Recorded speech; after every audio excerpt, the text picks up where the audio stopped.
نو د ګړې خدمت به زه کوم د هغې نتیجې په بنیاد چې کوم ووټ د ګړې په بکسه کې پروت او د چمرنګو خدمت به زه جدا کوم د هغې ووټ په بنیاد چې کوم ووټ د چمرنګو په بکسه کې پروت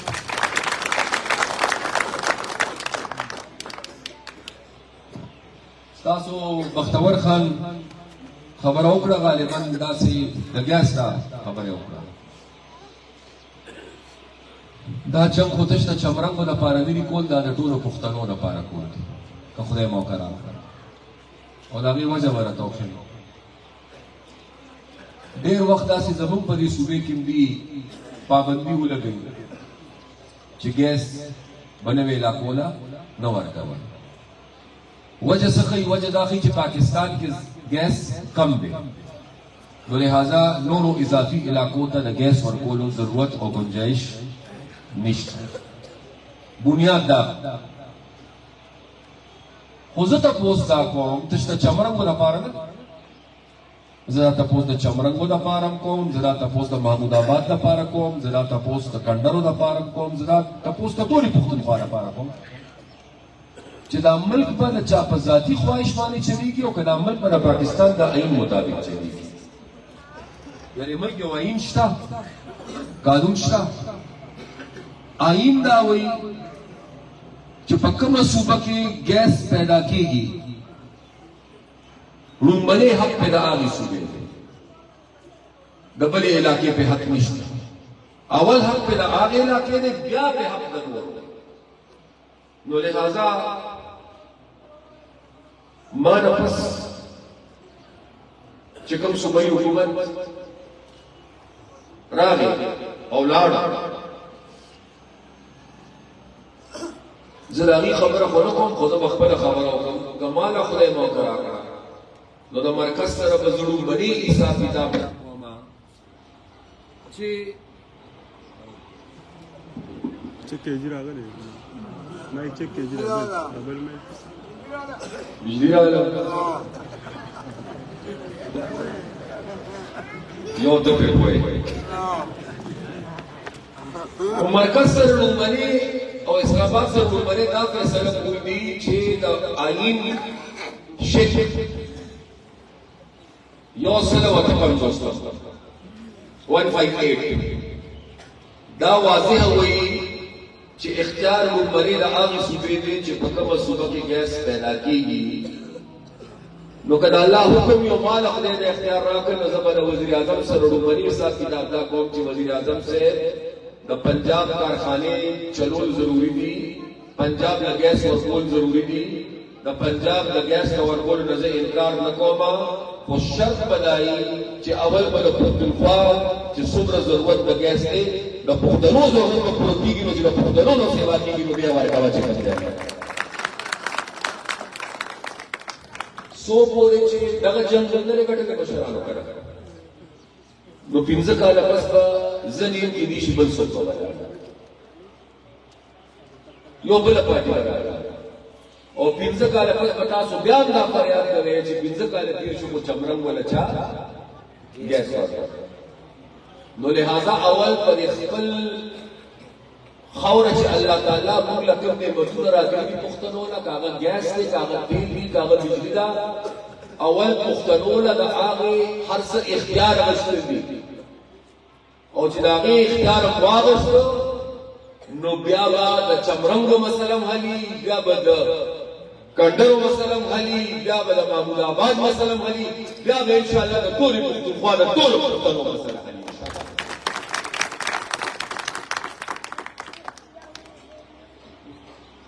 زما دپاره دا الیکشن د سرې جنډې دپاره دا الیکشن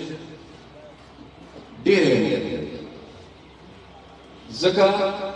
چې د دې الیکشن نه زموږ بنیادي مقصد دا نه دی چې موږ د خامخا اسمبلی ته ودرېږو هغه هسې هم الله کرم کړی دی نور به زه د خدای نه څه وغواړم ځکه چې ما څلور ځله د 2008 نه د اخري الیکشن چې کوم شو چې ما الیکشن کړی دی 3 ځله د صوبایي اسمبلی لومړني الیکشن د ایم ایم اے په وخت ما بایللی بیا د هغې نه بس 3 الیکشن شوي دي 2008 2013 2018 زه به د خپل خدای نه نور څه غواړم ما د 2008 الیکشن هم ګټلی دی ما د 2013 الیکشن هم ګټلی دی ما د 2018 هم ګټلی دی ما په 8 کې تش د صوبایي اسمبلی ګټلی دی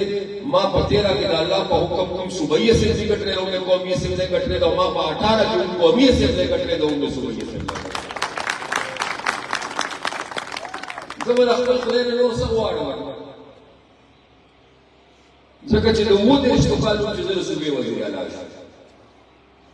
اوس پورې د دې صوبې وزیر اعلی چاته د 27 کالو نه دی راغلی زه به د خپل خدای نه څه غواړم نور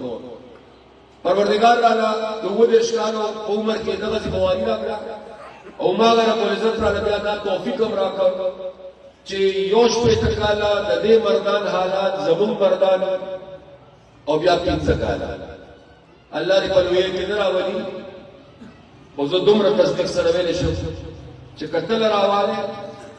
او زمانه مخکې د 21 کالو خدمت د پښتونخوا او د مردان لپاره تله کې یو خوا کې دی او د الله په حکم او په رضا او د ولس په دعا چې کوم خدمت تش په 15 کاله کې ما کړی دی دا په تله کې دی بل لخته کې دی امید مې د ربه دی چې د 21 کالو نه به انشاءالله په ټول کې د 15 کالو خدمت سیوا نو زه په دې موقع به خپل رب ته دغه سوال کوم چې زما ربه بیا هغه شانتې اختیار وکړه نو چې زما رب ماله بیا هغه شانتې موقع راکړي او بیا هغه شانتې اختیار راکړي نو بیا به ما پسې اسلام آباد یا پېښور ته نه راځئ بیا به ما دوباره چورنګو ته راغواړئ بیا به دلته راغونډېږئ بیا به مطالعه کوئ او انشاءالله چې الله ته منظور وي نو د حیدر سترګې به ستاسو اوچتي او ستاسو سترګې به ټول بردار کړي ځکه چې د هغې نه علاوه به هم نور ډېر سي ما خو په خپله حلقه کې هغه وخت کې چې به کله مونږ ستړې کوله نو چېرته به د څښلو د اوبو مسله وه چېرته به د نکاسۍ مسله وه د ګیس نه علاوه خبره کوم چېرته به جنازګانه وه چېرته به مقبره نه وه د مقبرې ځمکه به نه وه چېرته به د مدرسې خدمت کولو چېرته به د جومات خدمت کولو چېرته کې چې کوم دی اجرې جوړو چېرته جنازګاه جوړو نو دغه هم د ژوند سره تړلی ضرورت دی اوس خو چې زه نور بلد شم زما تګ راتګ شروع شي نو زه به پوه شم چې دلته تاسو له خیره څه ضرورت لري نور د دې نه علاوه ټوله کې لویه مطالبه خو بختور خان نن د ګیس کېښوده چې هغې نه تاسو هم او زه غالبا مین روډ چې کوم ګړی ته لار تللی د غالبا دغه ځای ته مین پایپ راغلی د هغې نه دې خوا بیا او 1400 ووټه ماشاءالله بختور خان 1400 ووټه دي تاسو ته درکړي دي او دا خدای دې محمود خان په نیکه کړي زه به څه ووایم چې محمود خان دی او د پی ټي آی حکومت ظلم وکړ چې اول الیکشن وکړي چې بلدیاتي الیکشن وکړي او اختیار په بلدیاتي نمایندګانو له ورکړ او بیا چې الیکشن وی کړ نو هغه خلکو ته چې کوم اختیار ورکړ هغه اختیار یې واپس واخیست نو بختور خان ستاسو د خبرې مطابق تاسو د دې قرضدار یې خو تش تاسو یې قرضدار نه بختور خان تاسو د دې کلی ووټ درکړی دی او تاسو لا د پارټۍ ملګرو ووټ درکړی دی تاسو الیکشن کړی دی د سرې جنډې په نښه لہذا تش بختور خان تاسو قرضدار دی دا سره جنډه قرضدار دی دا زه قرضدار یم او الله دې راله موقع راکړي چې د دې ازاله ادا کړو الله دې راله موقع راکړي چې د دې ازاله مونږ ادا کړو چې دا خدمت وکړي زه خو به کم از کم دا ضرور غواړم زما خو دا خواهش دی چې زه دلته یو ځل الیکشن وکړم نو چې زه بل ځل ووټ غواړم نو چې کم از کم دې پوچتو سترګو غواړم او که ما پوچتو سترګو ووټ نه شو غوښتې دا مې سره واده ده زه مې غوټ نه غواړم ځکه چې خدای نه له موقع او اختیار درکړي او ته د الله د مخلوق خدمت ونه کړې نو ستا نه لوی بدقسمته انسان بل نشته دا چې یو سړي له خدای اختیار ورکړي او هغه د الله د مخلوق خدمت ونه کړي دا د هغه انسان خپله بدقسمتي ده نو بهرحال مشرانو او ملګرو زه تاسو ډېره شکریا ادا کوم او کوم کړهو چې تاسو کړی دی او کوم ستړي تاسو کړی را ماشاءالله دا به زما یادي ځکه چې په یو کلي کې تش په یو کلي کې داسې غونډه او داسې جذبه او داسې اتفاق او داسې اخلاص ما په ډېرو کم ځایونو کې لیدلی چې کوم ځای په چمرم کې لیدلی الله دې عزت البته یو فیصله به تاسو بله کوي الله دې په تاسو باندې کې تاسو ذریعہ کېږي چې که سبا ما له خدای د خدمت موقع راکړي نو دا فیصله به هم کېږي چې دا خدمت دې زه په اسلام آباد کې ناست وکړم او که دا خدمت دې زه په پېښور کې ناست وکړم کاکا نور پېښور کې ډېر خوښ دی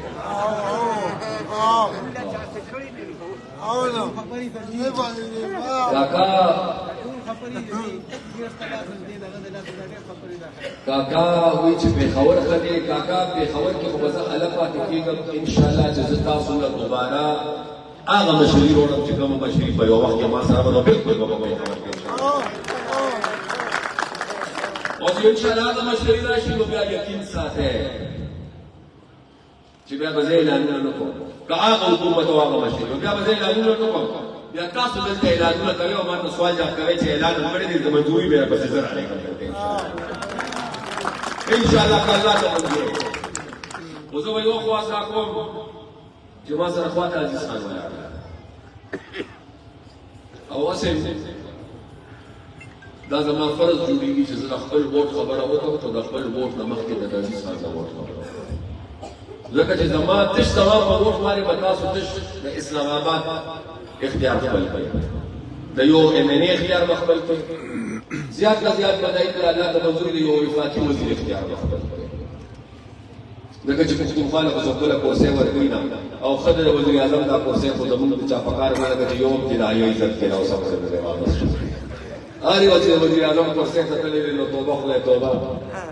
ډېر په عزت یې دی ډېر په عزت دی هر یو وګورئ پاکستان وزیر اعظم وګورئ یو چېرته عالیه عزت کې ولا چېرته یو وزیر اعظم خپل وخت پوره کړی یو څه نو هغې کرسۍ نه د خدای هر څوک ساتي نو یو خوا هغه لار ده بله لار د پېښور لار ده او پېښور کې د خپل اختیار د خپل حکومت لار ده نو که پېښور کې د سرې جنډې حکومت غواړي د پښتنو حکومت غواړي او په خپله خاوره باندې خپل اختیار غواړي نو بیا د صوبې وزیر اعلی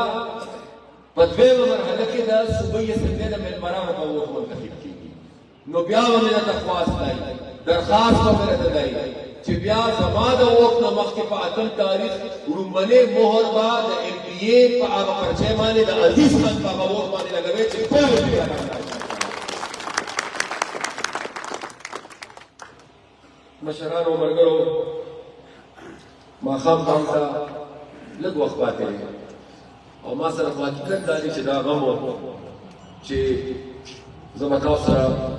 خبره تفصیلي ونه کړی شم او اوس هم ما تاسو سره د دې ملک په سیاسي حالاتو خبره ونه کړی شم د دې ملک په سیاسي حالاتو او د پښتونخوا په مسلو د ویلو ډېر څه دي په د وخت د کمي په وجه هغه موقع ماته میلاو نه شوه الله دې کړي چې انشاءالله ضرور روانو ورځو کې ماته بله موقع میلاو شي چې زه تاسو سره دې وخت چې کوم پښتونخوا ته دې صوبې ته او پښتنو ته کومې مسلې او مشکلات دي چې زه تاسو سره په هغې خبره